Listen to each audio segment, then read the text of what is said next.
I have had this idea for a long time about just seeing things the way that God sees them and trying to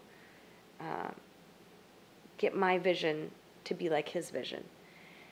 And my dad was up speaking at the church that Wayne and I were on staff at, Emmanuel Christian Center in Minneapolis, and he was showing pictures of people in Chile that had been a part of my parents' ministry. And I just remember seeing pictures of this guy that had been in prison, and he got out, and my dad helped him get back on his feet, and then he started a teen challenge and has had this awesome ministry. And I remember a picture of a girl who had tried to kill her sister and slept with a knife under her pillow, and this girl was demon-possessed.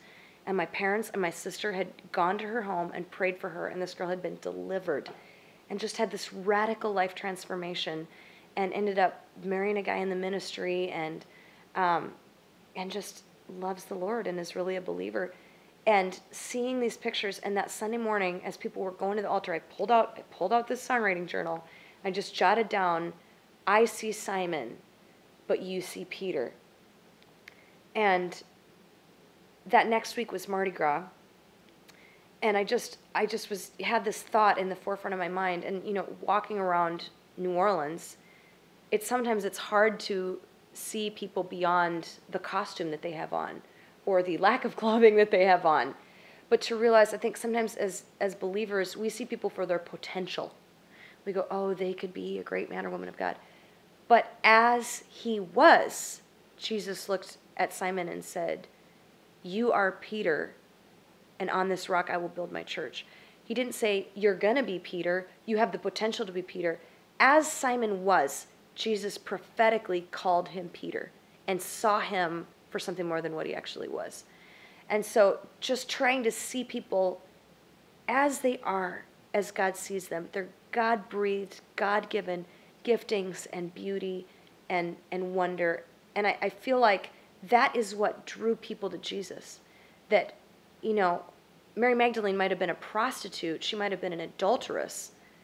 But Jesus, as she was, he saw her as more than that. He might have seen her as kind or as helpful or loving, endearing.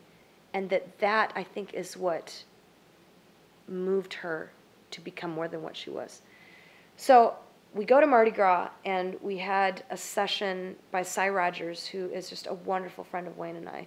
And he has just an amazing story of how he came from a homosexual background and how God just loved him and brought the right people into his life at the right time, and how he has left the homosexual lifestyle and has a daughter and a wife, and he's been married for 25 years, and just his story. And I'd never heard him speak, and I was so inspired that in between the two sessions, we had about 15 minutes, I just jotted down the rest of this song. And I see Simon, you see Peter, I see the adulteress, but you see a leader. And all of these it's like they were kind of in the Bible, but they were kind of situations that were happening in our life.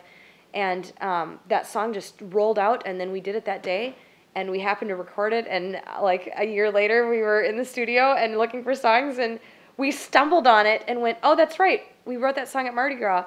And so we added another verse and put it on the CD, and had no idea the stories that were going to come from that song, people whose marriages have been on the brink of collapse, and hearing it over and over, and one lady looking at her husband and saying, I see someone who's adulterous, but you see a leader. Just, things like that have it just keeps me going. So.